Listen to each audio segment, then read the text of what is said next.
Țara arde. Eu vorbesc. Când toți tac de frică, eu vorbesc de râs.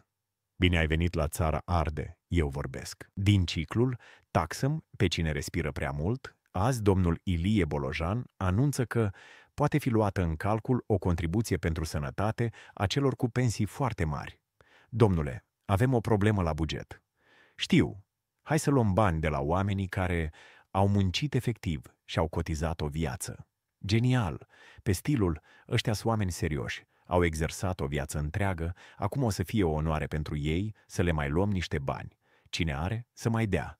Băi, jur că dacă mai apare o taxă, o să avem impozit și pe amintiri. Ți-ai amintit de vacanța din 2008? Da, țeapă. E taxă pe nostalgie. Se plătește la ANAF, ghișeul 3, etajul nu-l știm exact. Se comunică doar după ajungerea la recepție. Ce e aia? Pensie mare. În România, dacă ai o pensie de 5.000 de lei, ești considerat... Ce? Mafiot cu tensiune? Frate, în Europa asta e suma cu care plătești chiria pe o cutie de carton, dar bine poziționată. Și nu vorbim despre politicieni. Nu, ăia au pensii speciale, care nu se ating. Sunt capufuleții de la Moș Nicolae, apar din nimic și nu se împart cu fraierii. Sănătate, de stat. Să plătim contribuții pentru sănătate. Frumos. Doar că, ce sănătate, șeful? Ai fost la stat recent? E ca la escape room, dar cu hepatită. Te duci cu o durere de genunchi și ieși cu o infecție respiratorie și 2 ore de stat la coadă lângă o femeie care îți povestește toată boala din 96 încoace. Taxe inevitabile, așa cum e și cafeaua rece în instituții.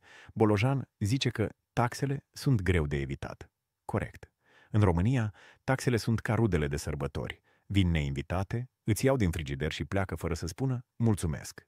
Dacă statul ar fi un prieten, ar fi ăla care îți cere bani de taxi și pleacă cu gagica ta. Așa că, dragii mei pensionari cu pensii mari, voi sunteți noul inamic public numărul 1. Ați muncit, ați plătit, ați trăit prea mult, acum plătiți pentru tupeul de a avea puls.